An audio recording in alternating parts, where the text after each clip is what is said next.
Perkenalkan, nama lengkap saya Adelina Nektias dengan NIM 2003030016, kelas A semester 3, program studi Sosiologi, Fakultas Ilmu Sosial dan Ilmu Politik, Universitas Nusa Cendana. Pada kesempatan ini, saya akan mereview buku ke-6 mata kuliah Teori Sosiologi Modern dengan judul buku Kunci Sosiologi oleh Pierre Bourdieu. Bab yang pertama tentang buku yang dibaca. Pierre Bourdieu tanpa diragukan lagi memiliki ironi sadar yang merujuk pada studi barunya tentang sistem Universitas Prancis, Homo Academius, sebagai buku untuk pembakaran, sebagai usaha untuk menjauhkan diri dari demitologi dan menganalisis secara kritis sistem itu dengan menyarankan rentan terhadap tuduhan subversi atau bidah jika tidak langsung dengan pengkhianatan, seperti karya-karyanya selama 2 tahun terakhir tentang potensi subversinya bagaimanapun yang sangat dirusak oleh sifat bahasa yang digunakan dan gaya penulisannya secara umum, penggunaan idiosinkratik dan neologisme bersekutu dengan kalimat panjang yang sering berulang-ulang yang dibebani dengan sejumlah subklausa dan jalan memutar diskursif, digabungkan dengan diagram yang rumit dan skema visual untuk menghadapkan pembaca dengan tugas yang banyak, baik itu sarjana, pasca sarjana atau ilmuwan sosial profesional yang menemukan sebagai pembaca akan mengumpulkan apa yang baru saja ditulis, bukan karena memiliki kebutuhan keberatan baik kalimat panjang maupun subklausa. Namun tulisan Bourdieu yang telah menggambarkan sebagian perjuangan permanen melawan bahasa biasa adalah seperti yang didebatkan, tidak perlu bertele-tele tetapi jelas, kompleks, dan mengintimidasi.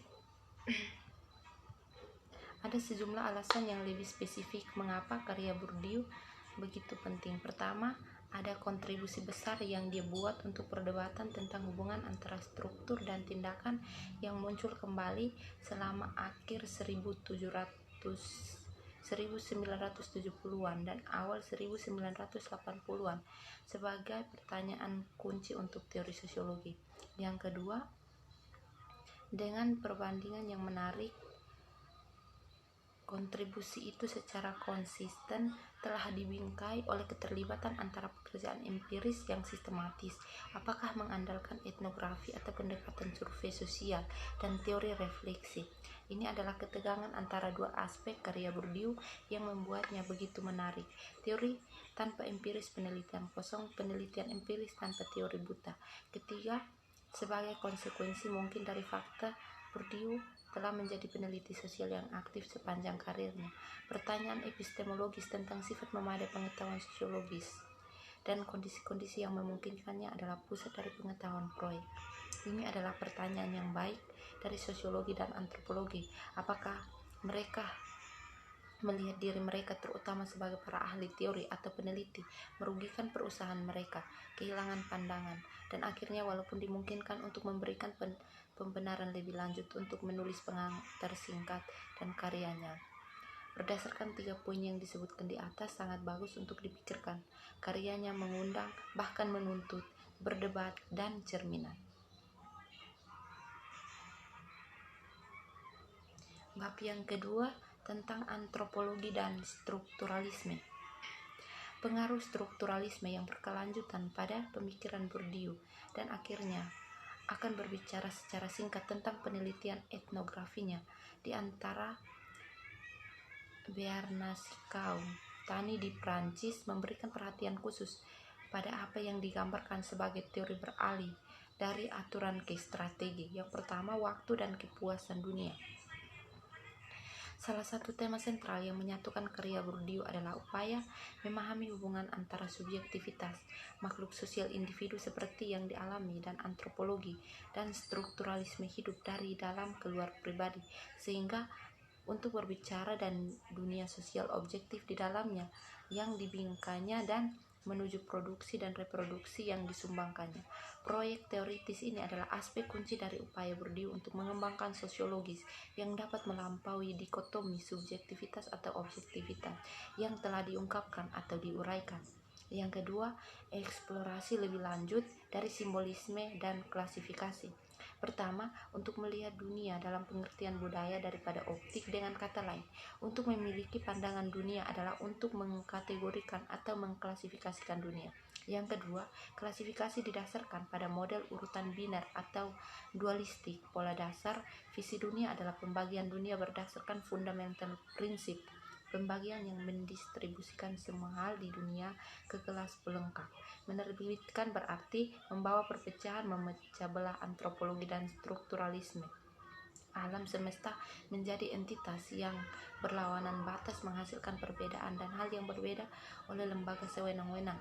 Tindakan ajaib ini mengandalkan dan menghasilkan kepercayaan kolektif, yaitu ketidaktahuan atas dirinya sendiri sewenang-wenang.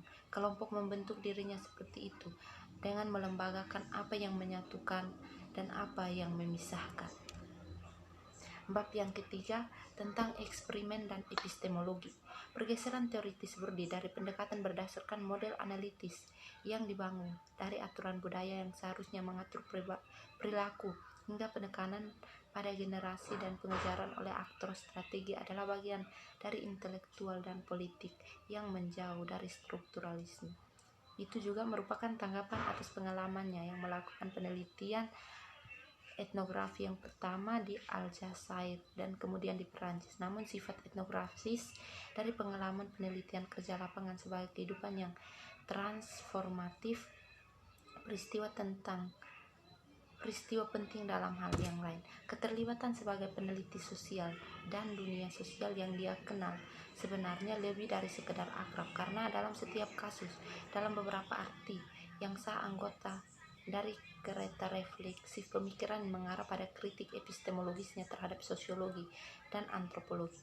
Epistemologi sering tampak menyimpan teror yang khas bagi siswa. Ini mungkin karena cara kata tersebut digunakan dalam teks ilmu sosial seringkali tanpa definisi atau penjelasan dan densitas yang jauh dari teks-teks yang menyebut dirinya sendiri epistemologi. Faktanya, pada dasarnya epistemologi tidak terlalu kompleks atau dipisahkan dari masalah duniawi kehidupan sehari-hari. Epistemologi adalah wacana tentang sifat dan status pengetahuan. Maksud metodologis dari penelitian ini, jika kita boleh menyebutnya demikian, adalah untuk membalikkan hubungan alami pengamat dengan alam semesta. Studinya untuk membuat duniawi eksotis dan dunia untuk membuat eksplisit. Kedua kasus diterima begitu saja dan menawarkan sangat konkret, sangat pragmatis pembenaran kemungkinan penuh objektivitas sosiologis, objek dan hubungan subjek dengan objek, apa yang disebut sebagai objektivitas partisipan. Isu-isu dan masalah epistemologi terletak di jantung sosiologis. Tindakan pengamatan itu sendiri menghasilkan jenis pemahaman tertentu. Eksperimen dalam epistemologi, ilmu sosial tidak hanya harus seperti yang diinginkan oleh objektivisme. Pengalaman asli dan representasi asli dari pengalaman itu. Pada jeda kedua, mempertanyakan peranggapan yang melekat dalam posisi pengamat objektif yang berusaha menafsirkan praktik, cenderung membawa ke dalam objek prinsip yang hubungannya ditunjukkan misalnya oleh status istimewa diberikan kepada komunikatif dan fungsi epistemik yang mendorongnya untuk mengurangi pertukaran menjadi murni dan simbolis. Dengan kata lain, sudut pandang pengamat sosiologis yang terpisah mencari penjelasan, menghasilkan pemahaman yang terdistorsi tentang situasi yang dipertanyakan. Pandangan yang menegaskan dan terlalu menekankan cita-cita norma nilai ini dipresentasikan sebagai aturan yang mengatur dan menentukan tindakan-tindakan sosial. Bab yang keempat tentang praktek, kebiasaan dan lapangan. Papan utama dalam platform sosiologi Bourdieu adalah usahanya untuk melampaui pilihan wajib dan ritual antara subjektivitas dan objektivisme. Dalam menolak determinasi penjelasan mekanistik kehidupan sosial, bagaimanapun ia ingin jatuh ke dalam perangkap lain, seperti yang dirasakan melihat niat sadar dan disengaja, sebagai penjelasan yang cukup tentang apa yang dilakukannya. Yang pertama, praktek dan logikanya. Fokus Bourdieu pada dunia praktik sosial yang terlihat tidak terlalu baru, di bawah berbagai rubrik yang agak berbeda. Interaksi sosial, kehidupan sehari-hari, perilaku sosial, ataupun itu selalu menjadi pokok dari diet empiris sosiologis dan sosial antropologi, di mana pentingnya proyek Bourdieu terletak pada usahanya untuk membangun model teoritis dari praktik sosial untuk melakukan lebih dari sekedar mengambil apa yang dilakukan orang dalam kehidupan sehari-hari yang begitu saja dengan melakukan tanpa melupakan pola yang luas dari kehidupan sosial. Yang kedua, ontologi, epistemologi, dan teori. Tolok ukur di mana teori Bourdieu harus dinilai adalah tujuannya sendiri melampaui batas objektivis atau subjektivis dengan harapan membangun sosiologis yang cukup menjembatani kesenjangan antara lembaga individu dan struktur sosial. Oleh kriteria ini, proyeknya gagal. Meskipun kegagalan yang mengesankan dan menarik, salah satu akar masalahnya adalah ia tetap terjebak dalam sudut pandang subjektivitas. Bab yang kelima tentang kekerasan simbolik dan reproduksi sosial. Sosiologi pendidikan Bourdieu kemungkinan besar merupakan aspek karya yang paling banyak digunakan pembaca yang akrab, bukan hanya sebagai kontribusi untuk bidang spesialis sosiologi. Aspek tulisan dan penelitian Bourdieu ini juga paling baik dipahami sebagai perpanjangan dari karya teori praktik untuk membangun teori kekerasan simbolik umumnya di satu sisi dan teori umum yang sama tentang reproduksi sosial masyarakat industri maju di berbagai sisi. Yang kedua, kekerasan simbol. Dalam membangun sebuah teori kekerasan simbolik, Bourdieu dan Passeron mencoba untuk menentukan dalam istilah teoritis proses di mana semua masyarakat dan ketertiban pengekangan sosial adalah diproduksi oleh mekanisme budaya, tidak langsung dan bukan oleh kontrol sosial langsung dan koersif. Inti dari pelaksanaan kekerasan simbolik adalah tindakan pedagogis, pengenalan budaya sewenang-wenang yang itu ada 3 mode pendidikan menyeberang yang terjadi selama interaksi dengan anggota formasi sosial yang kontemporer dalam pertanyaan. Contohnya mungkin kelompok sebaya informal, pendidikan keluarga yang berbicara untuk dirinya sendiri, dan pendidikan yang dilembagakan. Contoh lainnya mungkin ditentukan oleh usia ritual inisiasi di satu sisi atau sekolah. Kekuatan simbolis dari lembaga pedagogi kapasitasnya berhasil menanamkan makna adalah fungsi dari bobot dalam struktur relasi kekuasaan. Tindakan pedagogik dalam memproduksi budaya dalam segala kesewenang-wenangannya juga memproduksi hubungan kekuasaan dengan menanggung operasinya sendiri. Ini adalah reproduksi sosial, fungsi reproduksi budaya. Tindakan pedagogik mencerminkan kepentingan budaya yang merata di antara kelompok-kelompok atau kelas-kelas yang mendiami ruang sosial yang bersangkutan. Dengan demikian, memproduksi sosial struktur. Tindakan pedagogik melibatkan pengecualian ide-ide sebagai yang tidak terpikirkan serta ide-ide mereka tergantung penanaman positif. Pengecualian atau penyesaran sebenarnya mungkin merupakan cara tindakan pedagogik yang paling efektif. Otoritas pedagogik adalah komponen atau kondisi yang diperlukan untuk keberhasilan pedagogik dan tindakan. Sekian dan terima kasih.